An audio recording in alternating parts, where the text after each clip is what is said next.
काशीपुर के एक छोटे से गांव में गौरी अपने पिता हरिराम के साथ रहती थी। बचपन में ही बीमारी के कारण उसकी माँ गुजर चुकी थी। माँ के जाने के बाद घर और पिता की सारी जिम्मेदारी गौरी के कंधों पर आ गई थी। ऐसे ही एक सुबह गौरी गांव के कुएं से पानी भरकर घर की ओर लौट रही थी। तभी रास्ते में उसे दूर से एक बुजुर्ग आते दिखाई दिए। जब वे पास आए तो उन्होंने कहा, बेटी, मुझे थोड़ा सा पानी पिला दो, आज बहुत प्यास लगी है, दूर से आते आते थक गया हूँ। अरे बाबा, क्यों नहीं, ये लीजिए, पानी पीजिए। ध्यान रखना, ज्यादा मत पीना, अभी बहुत गर्मी है। बेटी, तेरी ये परोपकारी भावना और स्नेह देखकर मेरा मन बहुत खुश हो गया। सच में ऐसे ही बचपन में अच्छे संस्कार बनते हैं। इतना कहकर गौरी बुजुर्ग को पानी पिलाती है। पानी पीने के बाद बुजुर्ग उसे आशीर्वाद देता है और वहाँ से आगे बढ़ जाता है। कुछ देर बाद गौरी घर पहुँची तो देखती है वे बुजुर्ग और उसके पिता खाट पर बैठे बातें कर रहे थे।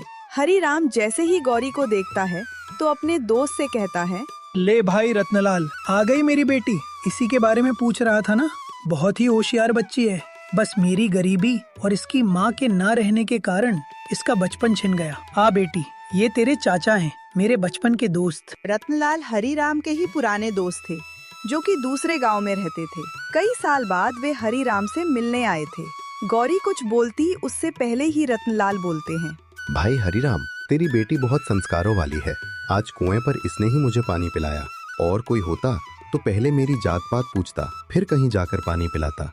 तेरी बेटी सच में बहुत परोपकारी है। रत्नलाल के मुंह से अपनी तारीफ सुनकर गौरी शर्मा कर घर के अंदर चली जाती है। कुछ देर तक इधर उधर की बातें करने के बाद हरिराम गौरी को आवाज लगाते हुए कहता है, बेटी, अपने चाचा के लिए कुछ मीठा ले आ। इतने सालों बाद घर आए हैं, मुंह तो मीठा होना ही चाहिए। अरे भाई, मुंह तो बाद में भी मीठा कर लेंगे, पहले मैं जिस काम से आया हूँ वो तो सुन ले। आज यूं ही मिलने नहीं आया। अरे भाई, ऐसी क्या बात है? सब कुशल मंगल तो है ना? घर में सब ठीक तो है? हरिराम की बात सुनते ही रत्नलाल कुछ पल सोच में पड़ जाता है। फिर चेहरे पर गंभीरता लाते हुए कहता है, भाई, एक बात कहनी थी, अगर तू बुरा ना माने तो मैं चाहता हूँ कि अपने बड़े बेटे के लिए तेरी बेटी का हाथ मांग लो। क्यों ना अब हमारी दोस्ती रिश्तेदारी में बदल जाए। ये बात सुनकर हरिराम के चेहरे पर खुशी तो साफ झलक उठी, लेकिन उसी पल उसके मन में अपनी गरीबी का एहसास भी गहरा जाता है। माई, बात तो तेरी ठीक है, लेकिन मैं कहाँ और तू कहाँ? जहाँ तक मुझे पता है, तेरा तो शहर में बहुत बड़ा कारोबार है और मैं एक साधारण आदमी। मेरी हैसियत तो जानता ही है। मुझे डर है कहीं बाद में तुझे लगे कि तूने जल्दबाजी कर दी।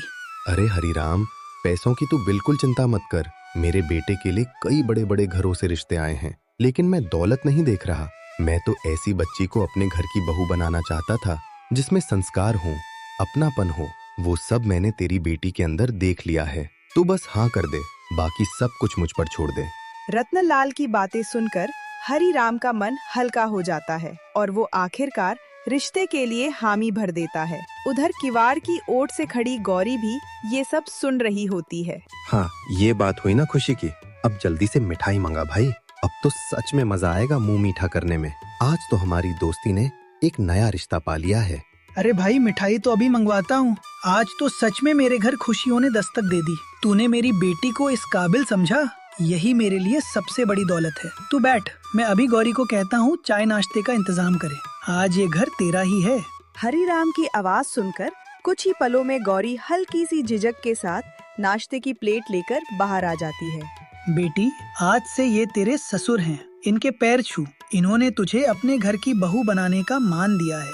नाश्ते की प्लेट रखकर गौरी ने झुककर रत्नलाल का आशीर्वाद लिया और फिर हल्की मुस्कान के साथ अंदर चली जाती है। उसके मन में भी एक नए जीवन के सपने आकार लेने लगे थे।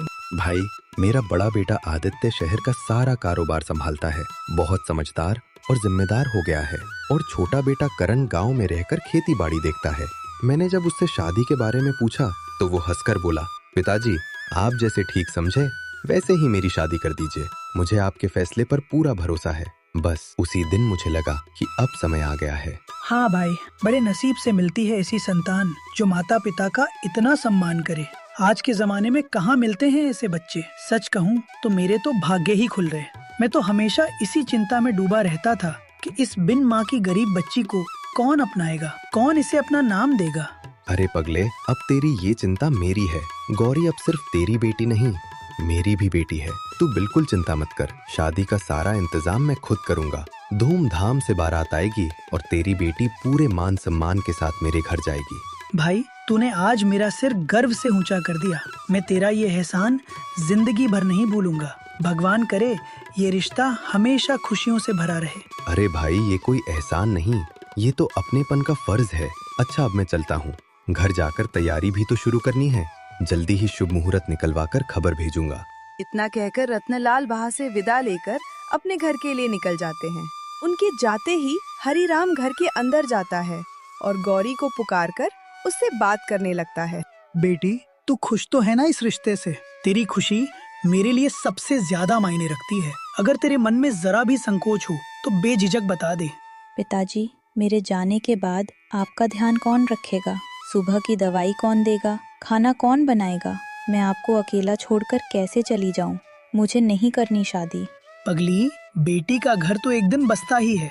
मैं अपना ध्यान रख लूंगा, तू मेरी चिंता मत कर। मुझे तो तेरे भविष्य की चिंता थी और बड़े नसीब से ऐसा रिश्ता मिला है। रत्नलाल को मैं बचपन से जानता हूँ, सच्चा और नेक इंसान है।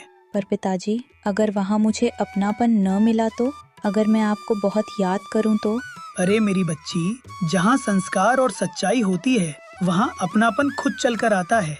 मुझे पूरा विश्वास है उसके घर में तुझे कोई परेशानी नहीं होगी। और याद तो मैं भी करूँगा, लेकिन तेरी खुशी में ही मेरी खुशी है। हरिराम के समझाने पर गौरी चुप हो जाती है। पिता के विश्वास और स्नेह को देखते हुए वह आखिरकार इस रिश्ते के लिए मान जाती है। कुछ दिन बाद पास के गांव से 2 लोग आते हैं और हरिराम को शादी का शुभ मुहूर्त बताकर चले जाते हैं। उन्हें रत्नलाल ने ही भेजा होता है। यह खबर मिलते ही हरिराम शादी की तैयारियों में लग जाता है। इसी तरह कुछ दिन बीत जाते हैं। हरिराम ने अपना खेत गिरवी रखकर बेटी की शादी की सारी तैयारियां पूरी कर ली थी। शादी से 1 सप्ताह पहले एक सुबह वह अपने समधी से मिलने उनके गांव पहुंच जाता है। भाई, तू यूं अचानक यहाँ आया है तो जरूर कोई खास बात होगी। मैं तुझे बचपन से जानता हूँ, बिना वजह तू इतना रास्ता तय करके नहीं आता। बता, क्या बात है? सब खैरियत तो है ना?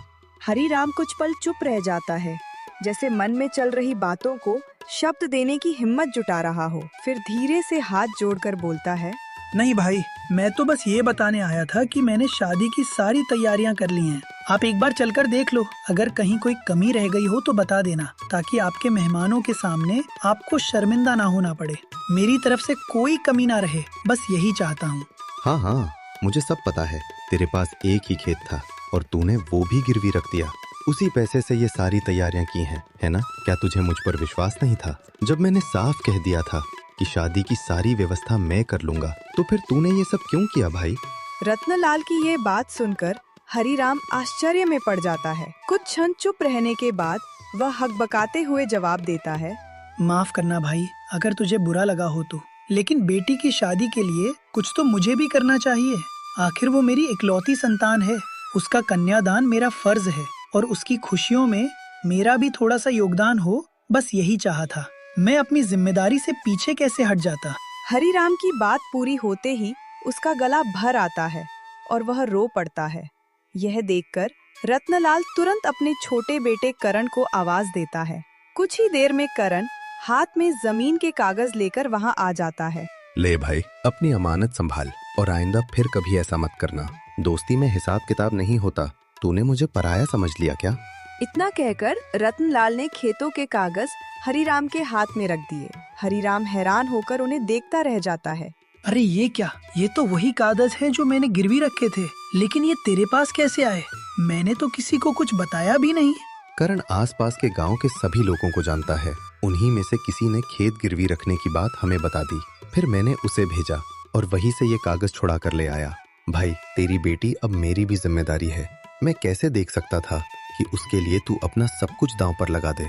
ये सब सुनकर हरिराम भावुक हो उठता है और वह रत्नलाल को धन्यवाद भरी नजरों से देखता रह जाता है। भाई, अगर तू खेत ही गिरवी रख देगा तो कर्ज कहाँ से चुकाएगा और खाएगा क्या? अपनी जिंदगी की नींव ही हिला देगा क्या? आगे से ऐसी कोई भी जल्दबाजी मत करना। अब गौरी सिर्फ तेरी नहीं, मेरी भी बेटी है। मैं खुद अपनी बेटी को लेने आऊंगा। बस तू एक काम करना, मिठाई बढ़िया सी बनवाना बाकी सब मैं संभाल लूंगा। रत्नलाल इतना कहते ही हरिराम को चुप कराते हैं और फिर हाथ में 50,000 रुपए थमाते हुए मुस्कुराते हुए कहते हैं, ले भाई, अब तू निश्चिंत होकर शादी की तैयारियां कर। और करण, तू इन्हें घर छोड़ाना, रास्ते में ध्यान से जाना। और हाँ सुन भाई, कल हम 4-5 आदमी तेरे घर भेज देंगे, वे सारा काम संभाल लेंगे। सजावट से लेकर मेहमानों की व्यवस्था तक तुझे किसी बात की चिंता करने की जरूरत नहीं है। रत्नलाल के कहने के बाद हरिराम कुछ कह नहीं पा रहा था। वह कुछ क्षण तक भावुक चुप रहा और केवल इतना ही बोल पाया, अब मुझे कोई चिंता नहीं, आज मेरी बेटी के नसीब खुल गए। इतना कहते ही हरिराम कुर्सी पर बैठे बैठे लुढ़क गया। खुशी के एहसास को वह संभाल नहीं पाया और अपने प्राण त्याग दिए। रत्नलाल जी उसे पकड़ पाते उससे पहले ही वह इस दुनिया को छोड़ चुका था।